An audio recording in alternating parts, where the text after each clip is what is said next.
Chapter 10 In the Shadows. Canterlot. Celestia sat alone in her study, piles of paperwork stacked before her. However, before long, a knock on the door stole her attention. "Come in." Luna poked her head through the door.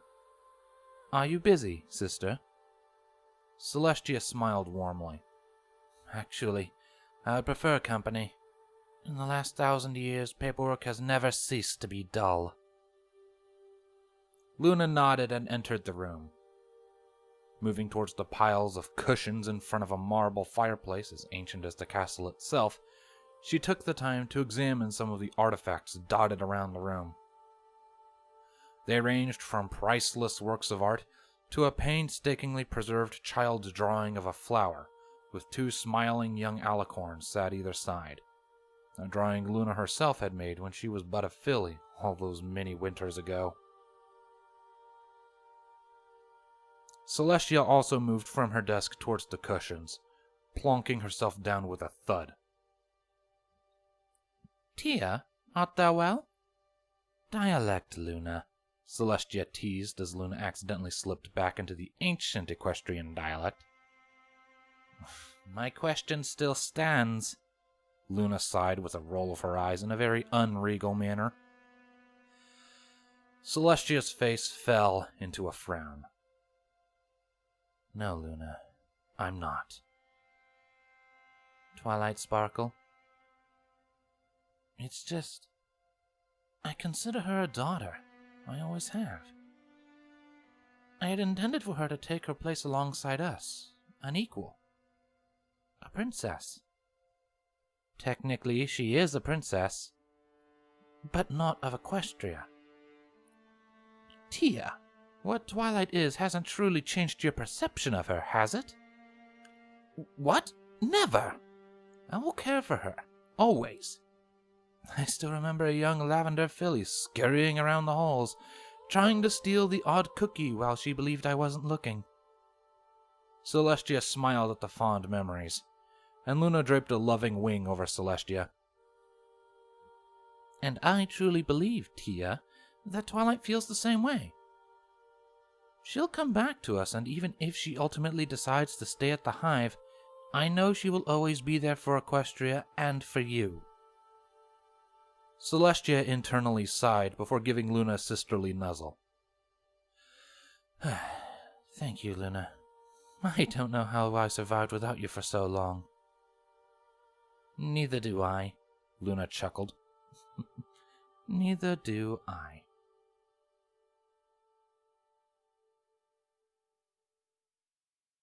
The Everfree Forest.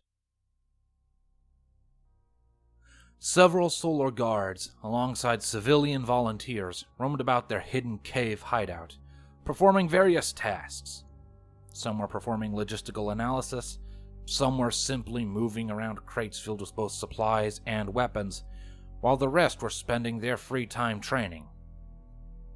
As far as Broadsword was concerned, everything was going perfectly to plan. As Broadsword approached the raised command platform at the center of the large cavern, he was approached by a unicorn guard bearing the rank of lieutenant. "Sir," the guard saluted, "what brings you to our cozy little home?" "At ease, Lieutenant. I'm just inspecting the troops, as it were." "Well, as you can see, everything is in order. Training the civilians is coming along smoothly, and they should be combat ready in no time. Once that's finished, our entire force will be ready to mobilize on your command." "Very good." The guard had a flash of nervousness as he spoke up again. "All due respect, sir, but we are only 32 versus Celestia knows how many changelings.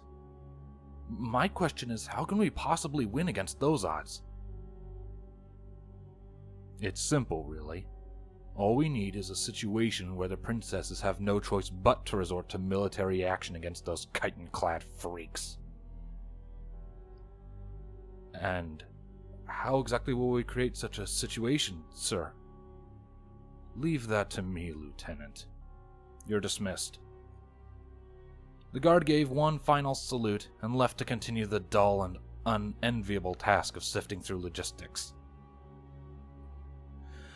Broadsword looked down at the gathered ponies, giving a small smirk at the fruits of his labor. Now for what I really came here for, Broadsword muttered under his breath. Leaving the command platform, Broadsword made sure he wasn't spotted by any pony, and slowly slunk his way to a small corner at the very back of the cave. The corner was a dead end, or at least, it would seem that way to any pony else, as was the intention of the perception filter surrounding a small crack in the wall. It was just big enough to allow Broadsword passage. The crack led through into another cavern that the commander had placed countless charms around, from soundproofing spells to proximity charms, all there to make sure the cavern's sole contents remained undiscovered and unable to escape.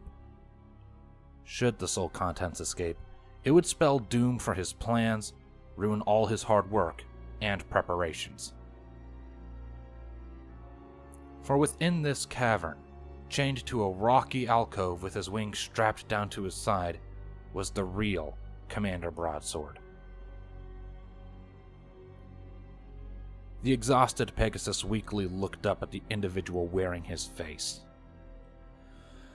What do you want now, you changeling fuck?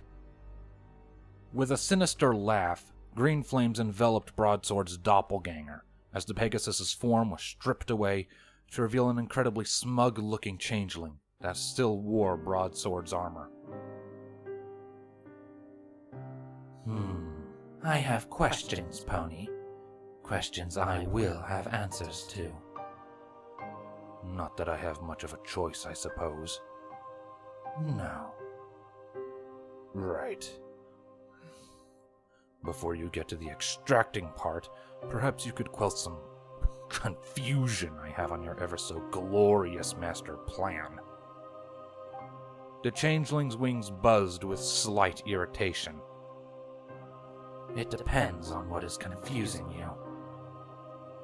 Okay, how about why?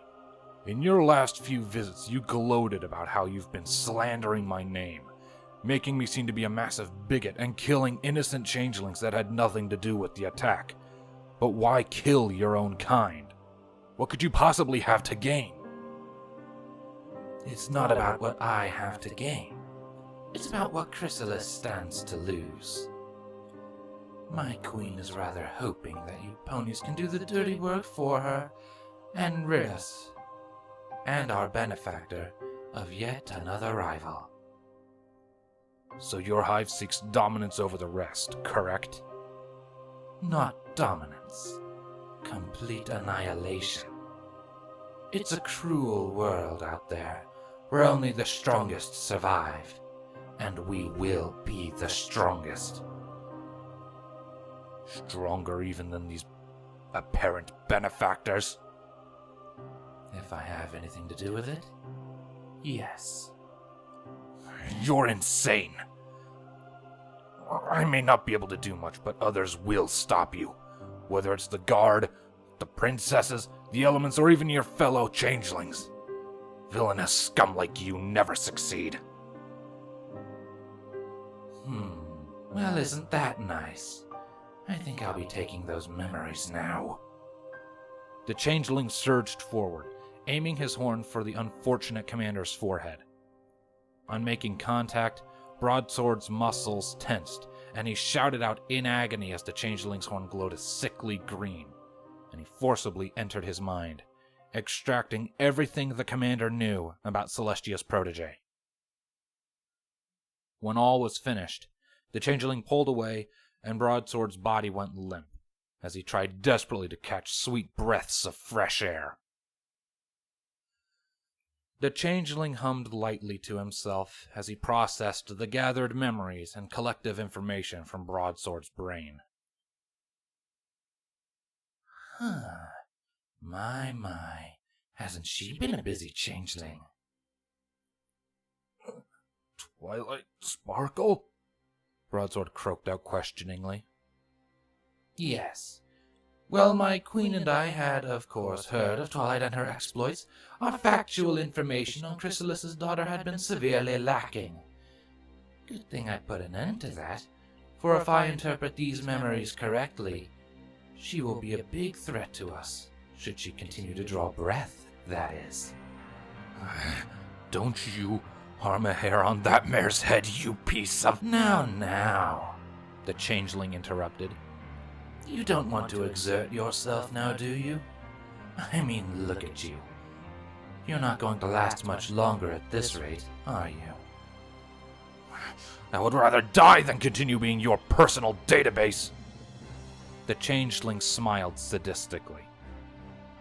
Well, we better make sure you live then. With a flash of his horn, the changeling cast a sleep spell on Broadsword, who was much too exhausted to even try and resist it. With a heavy heart at being unable to help the innocent suffering because of the changeling before him, Broadsword drifted off into a restless sleep. Satisfied with his handiwork, the changeling cast a few more charms around Broadsword himself to make sure to prolong his currently miserable life as long as feasibly possible before redonning his disguise and leaving the secret cavern.